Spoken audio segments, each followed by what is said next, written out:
वज़ीर-ए-आज़म शहबाज शरीफ आलमी इक़्तिसादी फ़ोरम इजलास में शिरकत के लिए स्विट्ज़रलैंड के 3 रोज़ा दौरे पर रवाना। नायब वज़ीर-ए-आज़म इसहाक़ डार, वज़ीर इक़्तिसादी उमूर आहद शीमा, वज़ीर इत्तलात अताउल्लाह तारर समेत आला सतही वफ़द भी वज़ीर-ए-आज़म के हमरा मौजूद। वर्ल्ड इकनॉमिक फ़ोरम इजलास 22 जनवरी तक जारी रहेगा। वज़ीर-ए-आज़म के बिजनेस एग्जीक्यूटिव और मुतअद्दिद आलमी रहनुमाओं से साइडलाइन मुलाकातें भी शेड्यूल।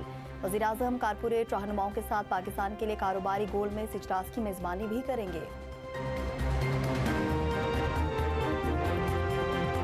सिंध हुकूमत पूरे निज़ाम पर कब्जा कर रखा है। मुकामी हुकूमत जमहूरियत की नर्सरी है। कोई हुकूमत बल्दियाती इंतखाबात नहीं कराना चाहती।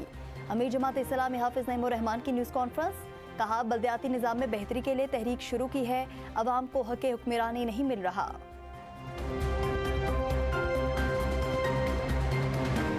सानियाए गुल प्लाजा इंतजामी नाकामियों पर मुमताज़ उलमा करा। मुफ्ती तकी उस्मानी और मुफ्ती मुनीब ने भी सवालात उठा दिए। मुफ्ती तकी उस्मानी ने कहा कि कराची जैसे बड़े शहर में आग पर काबू पाने में नाकामी अफसोसनाक और शर्मनाक है।